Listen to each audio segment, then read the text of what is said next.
3. 돈키호테가 기사 서품식을 치르는 우스꽝스러운 방법에 대하여.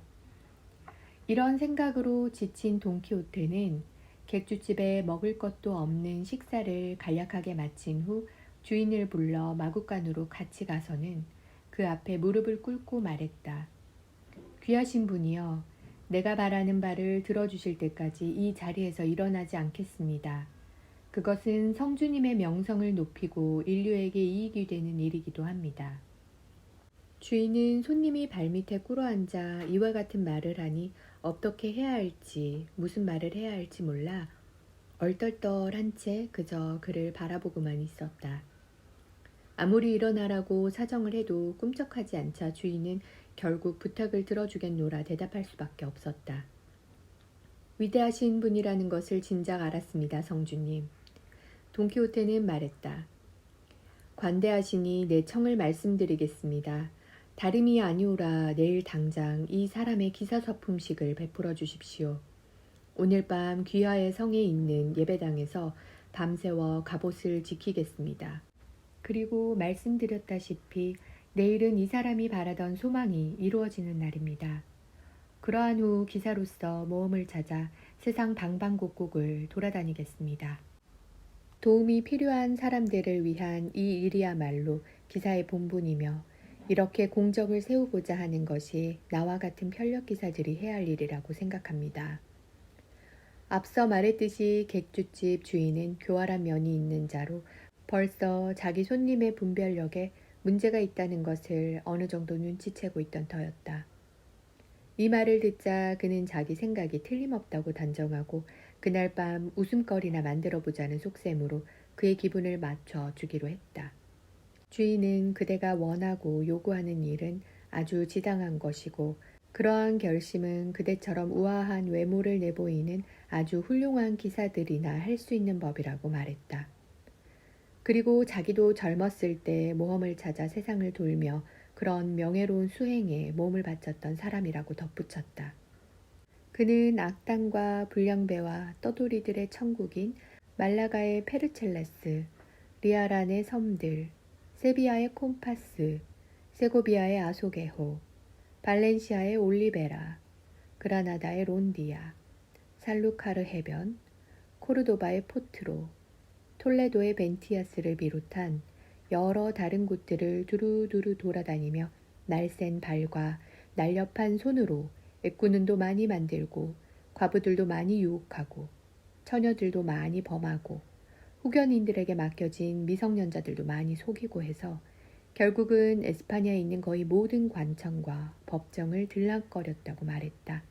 그러다가 결국 이 성에 틀어박혀 지내기 위해 오게 되었고 여기서 자기 재산과 남의 재산으로 생활하며 품위와 신분을 가리지 않고 모든 편력 기사들을 받아주고 있는데 그렇게 하는 이유는 오직 자기가 그 사람들을 좋아하기 때문이며 그들이 자신의 호의에 감사하고자 가진 것을 자신과 나누려 하기 때문이라고 말했다. 또한 주인은 새로 지을 생각으로 예배당을 허물어 버렸기 때문에 지금은 밤새워 갑옷을 지킬 수 있는 곳이 없지만 필요하다면 어디서든 할 수 있는 것으로 알고 있으니 오늘 밤 성 안뜰에서 지키는 것이 좋겠다고 했다. 그리고 아침에 무사히 기사 서품식을 치르고 나면 기사가 될 것이며 그대라면 이 세상에 다시 없을 너무나 훌륭한 기사가 될 것이라고도 했다. 주인은 그에게 돈은 좀 가지고 있는지 물었다. 돈키호테는 일전 한 푼 없으며 지금까지 자기가 읽은 기사소설에 돈을 가지고 다니는 편력기사는 한 사람도 없었다고 했다. 이 말에 주인은 돈키호테가 뭘 잘못 알고 있다면서 그런 이야기가 책에 없는 것은 편력기사들이 돈이나 깨끗한 속옷 같은 것을 가지고 다니는 것은 지극히 당연한 일이라 굳이 쓸 필요가 없었기 때문인데 그걸 보고 편력기사들이 돈을 가지고 다니지 않는다고 생각하는 것은 큰 잘못이라고 이야기했다. 그 많은 소설을 가득 채운 편력기사들은 누구나 만약의 일에 대비해서 돈주머니에 돈을 두둑히 넣어 다녔고 속옷 몇 벌과 상처를 치료하기 위한 연고들로 채운 약품 상자도 가지고 다녔다고 말했다. 들이나 사막에서 결투를 벌이다 상처를 입게 될 때마다 영리한 마법사라도 친구로 두어서 그가 한 모금만 마시면 언제 그랬냐는 듯 단번에 상처가 치료되는 물병을 가진 처자나 난쟁이를 구름에 태워 데리고 와서 구해주지 않는 이상 치료해줄 사람이 없기 때문이라는 것이다.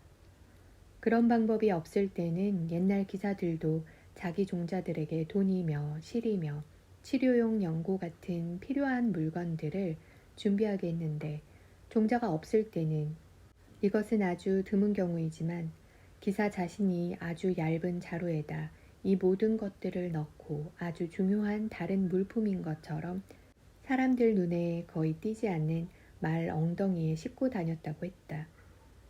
이렇게 하는 이유는 자루를 달고 다니는 일이 편력 기사들 사이에서는 그다지 좋아 보이는 일이 아니기 때문이라는 것이었다. 그리고 자식 같아서 하는 소리인데, 앞으로는 돈이나 앞서 말한 준비 없이는 절대 길을 나서지 말라고 충고하며 생각지도 않은 때 그것들이 얼마나 유용하게 쓰이게 되는지 곧 알게 될 것이라고 했다. 돈키호테는 그의 충고대로 하나도 빠짐없이 이행하겠노라고 약속하고는 객주집 한쪽에 있는 큰 마당에서 갑옷을 지키는 기사의 도를 수행하기로 했다. 그는 우물 옆에 있던 물통 위에 갑옷을 얹어 놓은 다음 방패를 팔에 끼우고 창을 움켜쥔 채 아주 점잖은 폼으로 물통 앞을 왔다 갔다 하기 시작했다. 보초를 서기 시작했을 때 날은 어두워져 가고 있었다. 객주집 주인은 그곳에 숙박하고 있는 다른 모든 손님들에게 이 손님이 미쳤다는 것과 갑옷 지키는 일이며 내일 있을 서품식에 대해 이야기했다. 모두들 별난 미치광이를 다 보겠다고 놀라면서 멀리서 구경이나 하자고 몰려갔다. 그들은 돈키호테가 의젓하게 걷기도 하고 때로는 창을 붙든 채 갑옷 속에서 눈을 떼지 않고 한참 동안 지켜보고 있는 모습을 보았다. 밤은 깊었지만 달빛이 대낮같이 밝아 자기에게 그 빛을 빌려준 자와 겨룰 수도 있을 정도라서 사람들은 그 새내기 기사가 하는 행동을 하나도 빠짐없이 볼 수 있었다. 이때 객주집에 머물던 한 마부가 자신의 가축에게 물을 줘야겠다는 생각을 했는데, 그러려면 물통 위에 놓여 있던 돈키호테의 갑옷을 치워야만 했다. 그러나 돈키호테는 마부가 가까이 다가오자 크게 외쳤다. 오, 그대가 누군지는 모르지만 무모한 기사로군. 아직 한 번도 칼을 찬 적 없는 가장 용감한 기사의 갑옷에 손을 대려 하다니. 조심하시오. 그대 무모함의 대가로 목숨을 내놓을 생각이 없다면 그 갑옷에 손을 대지 마시오. 마부는 그 말에 아랑곳하지 않았다. 그의 말에 신경을 썼더라면 좋았을 것을. 그랬으면 몸은 성했을 텐데 말이다. 마부는 오히려 갑옷 끈을 잡더니 냅다 멀리 던져버렸다. 이 모습에 돈키호테는 하늘을 우러러보며 아마도 그의 귀부인 돌시네아를 생각한 듯 말했다. 나의 여인이여, 그대의 충복인 저의 가슴에 일어난 이 최초의 굴욕에서 저를 구해주소서. 이 최초의 위기에 그대의 은혜와 비호를 거두지 말아주소서. 그러고는 이와 비슷한 말들을 계속하면서 방패를 내던지고 두 손으로 창을 쳐들어 마부의 머리를 힘껏 내려치자 마부가 땅바닥에 푹 꼬꾸라졌다. 한 번만 더 내려쳤더라면 아마 의사도 필요하지 않았을 것이다. 이렇게 마부를 해치운 그는 갑옷을 제자리에 가져다 놓고 조금 전에 의젓한 자세로 돌아가 다시 보초를 서기 시작했다. 얼마 후 다른 마부가 그 사이에 무슨 일이 일어났는지도 모르고 아까 그 마부는 아직도 정신을 못 차리고 있던 터였다. 역시 자기 노새에게 물을 먹일 생각으로 다가와 물통 위에 갑옷을 치우려 했다. 돈키호테는 아무 말도 없이 누구의 가호도 빌지 않고 다시 방패를 내던지고 창을 다시 쳐들었다가 두 번째 마부를 박살내지는 않았지만 3번 이상 내리쳐 머리를 내 쪽으로 만들고 말았다. 이 소란의 주인은 물론 객주집에 있던 사람들이 모두 달려나왔다. 돈키호테는 방패에 팔을 끼우고 칼에 한 손을 댄 채 말했다. 오, 저의 여린 마음에 기력과 용기를 주시는 아름다운 공주여. 지금이야말로 그대 고귀한 눈을 큰 모험에 직면한 그대의 포로인 이 기사에게 돌리실 때입니다. 이렇게 말하고 나자 그는 세상의 모든 마부가 자기에게 덤벼들어도 물러나지 않을 대단한 용기가 솟구치는 듯한 기분을 느꼈다. 한편 부상당한 마부의 일행은 동료가 당한 것을 보고 멀찌감치 서서 돈키호테에게 빗발치듯 돌을 던져댔다. 돈키호테는 있는 힘을 다해 방패로 몸을 막으면서 절대로 무기를 버리고 물통에서 떠날 생각을 하지 않았다. 객주집 주인이 마부들을 향해 이미 말했듯이 저자는 미치광이로 사람들을 모두 죽인다 하더라도 아무런 죄가 되지 않으니 그냥 내버려두라고 소리를 질러댔다. 돈키호테 역시 더 큰 소리로 그들을 향해 배반자와 배신자들이라고 외치면서 편력 기사에게 이런 무례한 짓을 하게 내버려두는 이 성의 성주는 겁쟁이면서 잘못 태어난 기사로 자기가 기사 서품을 받았더라면 이 배은망덕한 행동을 반드시 혼내주었을 거라고 호통쳤다. 이놈들, 야비하고 천박한 너희들은 문제도 되지 않는다. 덤벼봐. 자 와서 너희들 하고 싶은 대로 다 해봐. 내 너희들의 버릇없고 어리석은 행위에 멋진 보복을 해줄 테니 두고 보라고. 얼마나 기세등등하게 이 말을 했던지 덤벼들었던 사람들은 크게 겁을 먹고 또 객주집 주인이 말리기도 해서 모두 돌팔매질을 멈추었다. 그러자 돈키호테는 그들이 부상자들을 데리고 가도록 내버려두고 다시 처음처럼 침착하고 조용하게 자기의 갑옷을 지켰다. 객주집 주인은 이 손님의 장난이 예사가 아니라는 생각에 다른 불행한 일이 일어나기 전에 어서 빨리 재수없는 그놈의 기사 서품식을 치러주어 일을 매듭지어야겠다고 마음먹었다. 그래서 돈키호테에게 다가가 자기가 모르는 사이에 천한 자들이 무례를 저질렀다고 변명하고 그 자들은 자기들이 한 무모한 행동에 대한 보복을 이미 단단히 받았다고 말했다. 또 이미 말했듯이 이 성에는 예배당이 없지만 앞으로 남은 일을 하는 데에는 아무런 지장이 없다며 말을 이었다. 기사 서품식에 대해 자기가 알고 있는 바에 따르면 정식 기사가 되기 위해서는 칼등으로 목덜미와 등을 두드리면 되는데 그것은 들판 한가운데에서도 할 수 있으며 밤새 무기를 지키는 의식도 2시간이면 됐는데 4시간 이상을 했으니 이제 그만해도 된다고 했다.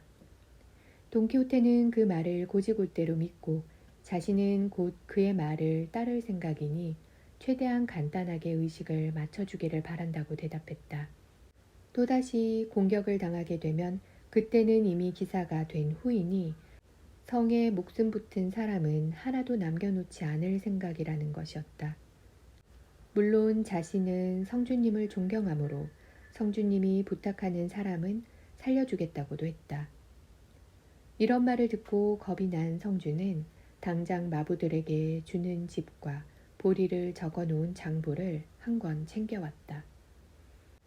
아이 하나가 쓰다 남은 초 한 토막을 가져오자 그는 앞서 말한 2 여자를 돈키호테가 있는 곳으로 데리고 와서 그에게 무릎을 꿇으라고 명령했다.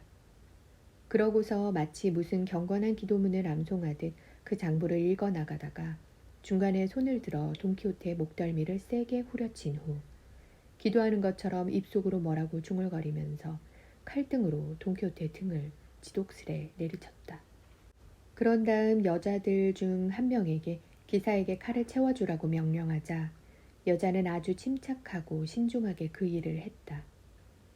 의식을 하나하나 행할 때마다 사람들은 터져나오는 웃음을 참기 힘들었지만 이미 이 새내기 기사의 용맹함을 보고 난 뒤라 할 수 있는 한 열심히 참았다. 칼을 채워주며 그 착한 여자는 말했다. 하나님의 가호로 행운 가득한 기사가 되시고 결투에서 많은 승리를 거두시기를. 돈키호테는 자기가 어떤 분의 신세를 졌는지 기억하고 있어야 한다면서 여자의 이름을 물었다. 용감하게 얻은 명예의 일부를 그녀에게 주려는 생각에서였다. 여자는 아주 겸손하게 자기 이름은 톨로사이고 산초 비에나야 광장 근처에 사는 톨레도 출신 수성공의 딸이며 앞으로 자기가 어디에 있든지 돈키호테를 주인으로 모시겠다고 말했다.